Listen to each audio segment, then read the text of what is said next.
And we welcome you into another edition of the Puck Drop Preview here on the Mountaineer Hockey Network. A pleasant good evening or good morning. I'm Camden Bilotti, and today we sit down with head coach Adam Brown. D2 is coming off maybe one of their best games of the season and maybe the past two seasons. They took down number 8 Louisville in a rout, coming back in the third period to win a shootout. Is this the turning point for the D2 season, or is this just a fluke? Oh, we're gonna ask Coach Brown. We're gonna find out right now. Coach, how you doing? Good. How are you? I'm doing great. I think I outdressed you tonight. I think you did, but you didn't warn me that you were wearing a suit. I'm pretty sure I texted you and said I'm going to be in a suit. You said you had an interview that you were going to wear a suit for. You didn't say that you were staying in the suit for a puck drop preview, but that's okay. I'll Oh, I'll dress you this weekend. well, I'm not in my normal zone, so I figured I'd outdress you tonight. Well, we'll jump right into it. Obviously, well, as some people may know, associate coaches Tony Manuel and Nate Connolly took over for you. You were up in Columbus on Saturday. I know you had an interesting experience watching the end of the third and the overtime of the shootout. What was it like, being 200 miles away, seeing your team succeed? I mean, it was the best feeling. It was leaving the game on Friday, and I'm not just saying this as the coach. I'm saying this genuinely. Like my rational brain is speaking when I say this. Leaving the game Friday, I had a really good feeling about Saturday. Reason being is, yes, we lost on Friday, and I didn't really love the score, and I hated the shot differential, but we really started to do the right things, and we were really, really hard to play against. So, yes, you'd like to beat a team like that twice, but splitting, I mean, that was huge for us, and it was a result of just being really, really hard to play against on Friday, and then giving 60 more minutes of that. That's impossible to beat 2 days in a row. Yeah, and let's recap that a little bit. Rogers got the scoring started for you. I don't remember who he was followed up by, but back to back, Ronan, Ronan, yeah, Ronan, and who was the other one? Since you know, and then Weichel tied it. Michael. And then it went overtime, went and came, nothing there. And then the shootout, they were trading shots left and right, but DeCalo seemed to be the winner. Do you want to share where you were? Yeah, I think I can share that. So I'm sitting at the wedding, and I did have the game kind of off to the side. I was trying to be classy about it and not like make it a big deal, but I found some creative ways to hide my phone so that I could watch the game out of the corner of my eye. And I watched the entire thing as best I could. When Rogers scored, we got super, super excited. I shot Rogers a text right there from the wedding venue, and then Ronan scored. I shot him a text, and then things got weird when Weichel scored because there was less than a minute left. I can't remember what it was, but it was like 54 seconds or something like that left. 56. He scored So 56. he scores, and the speeches are about to start at the wedding. Oh. So Jackie looks at me and she says, "You need to see overtime." So I excused myself to the bathroom stall at the wedding venue, and that is where I watched the entire overtime period and shootout. Well, it was an eventful game. Obviously, I don't know if I mentioned this. They were number 8 in the nation. That's pretty big looking at that, reflecting on that. And, you know, is that your signature win? Is that the team signature? I guess I can't really say it's your signature when you weren't there, but was that the signature win for the season and maybe the past two seasons? Not the past two, because the back-to-back championship, you can't I really guess top yeah, that. that's fair. It's the signature win of the season because it's a turning point. One of the things that we talked about leading up to that game is that we just very clearly calling it what it is relative to the team that we have, relative to the skill that we have on our roster. We've underperformed in a big way. We've left a lot on the table that we shouldn't have. And we had to do some soul searching. And part of this is, I mean, my hands up, part of this is on me for maybe not realizing what the issue was sooner. And the issue was just that we lost our identity. So we've always been a team, we say that we blend physicality and finesse. So we have the skill to put pucks in the net, we have the skill to make plays, but we want to be really, really mean human beings when we're not putting pucks in the net. We want to win every single battle. We want to hit everything that moves, and we want to make it really, really clean and legal so that we're out of the box. And kind of along the way, like especially at the ACC tournament, it was weird seeing a lot of the X's and O's performed correctly and the results weren't there. And it's like you throw your hands up and it's like, what do you do? Like we have the skill, we're doing the right things. And it's just, it was individual battles, it was tiny details, it was just being mean and nasty to play against. That's what we were missing. So we made those corrections. We started practicing that way. We really ramped up our intensity of practice. The guys are hitting each other a lot more. They're going a lot harder in the corners. They're pushing each other to be better. And it was 1 week of that. And 1 week was all it took to take down a team like Louisville. Yeah, and for sure. I mean, let's flip the page. Actually, let's wrap up here. I just remember watching the game and the physicality level ramped up come second, end of third. It seemed like these two teams didn't like each other, and that's right to your identity. Now, do you like getting into those maybe say bloodbaths a little bit?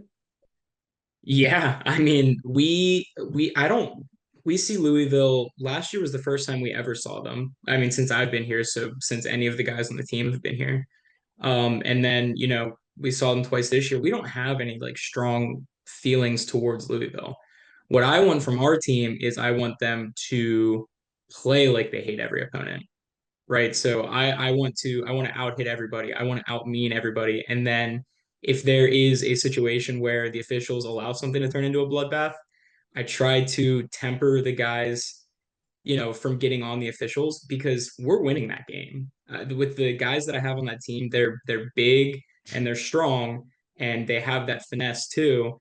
And so that's just the way that this roster needs to play to be successful is if you want to turn it into a bloodbath, we're going to win that game. If you're not going to turn it into a bloodbath, we are. And now let's flip the page over to Dayton now. The Flyers are coming into town. They had your number last season. What do you have to do to take on this Dayton team again?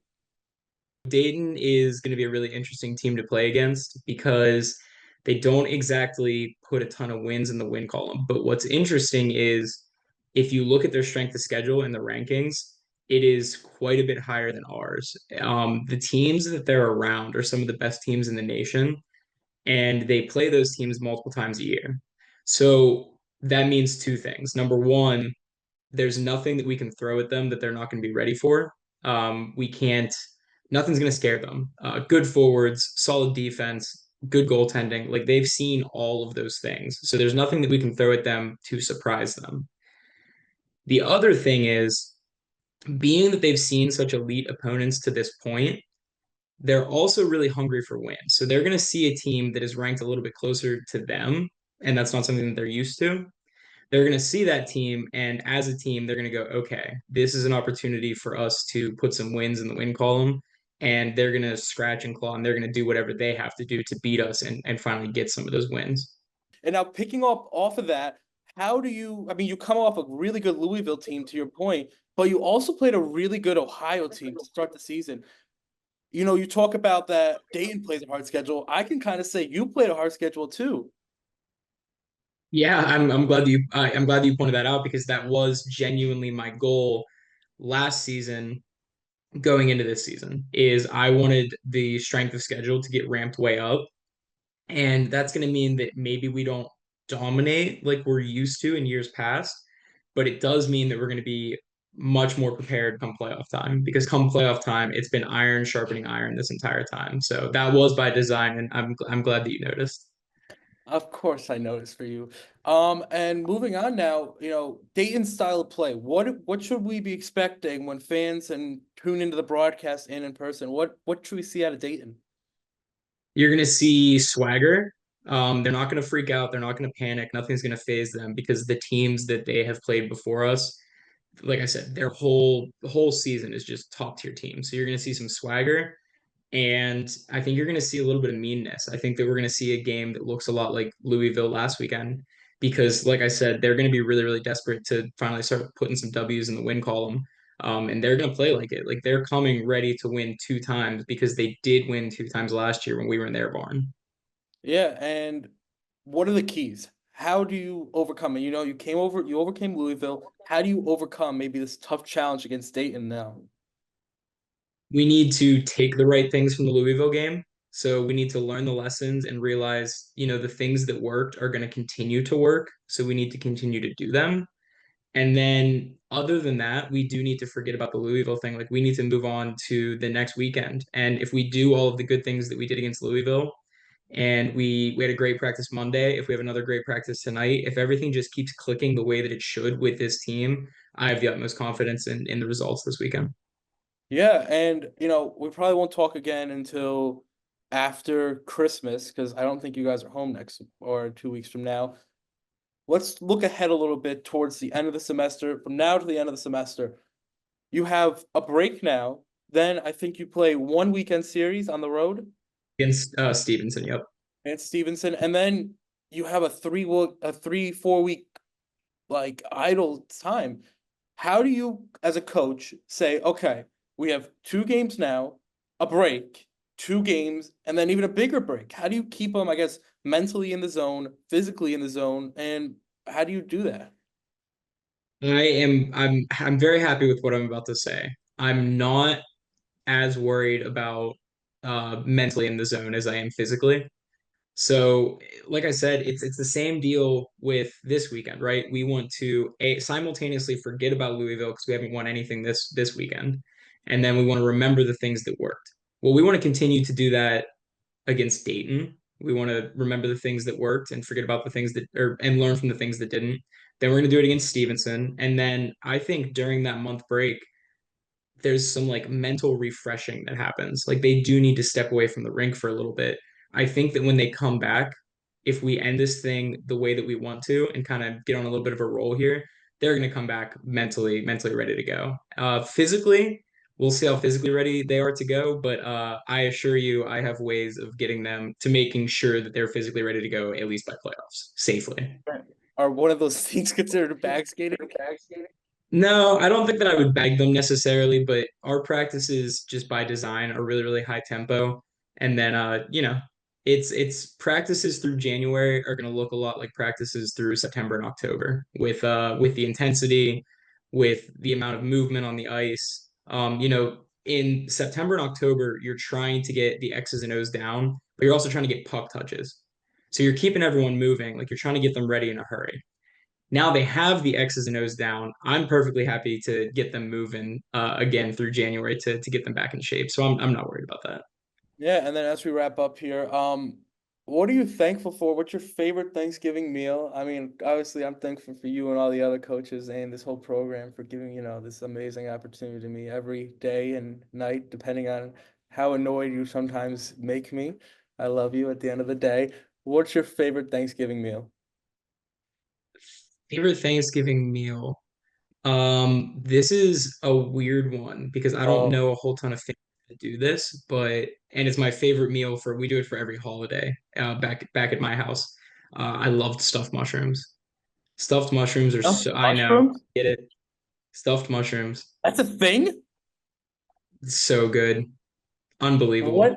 What it entails a stuffed mushroom? Because I assume half the You people in pull New the England cap never. off the mushroom, take the stem out, you dice that up, and then you mix it with like cheese and a couple other things, and then that's the filling back in the mushroom, and then you put those in the oven to die for.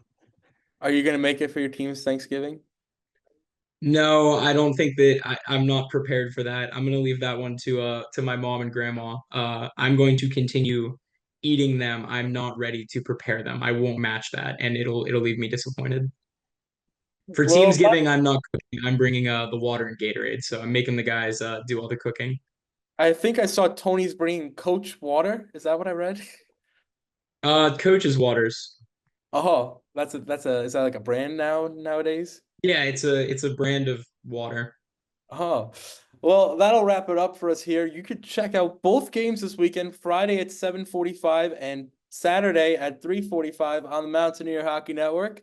Ian Murray will be on the call for both games, and I believe I'm going to have one of the D2 players join him for color. So we hope to see you then. That'll wrap it up for this edition of Puck Drop Preview. We'll see you next time.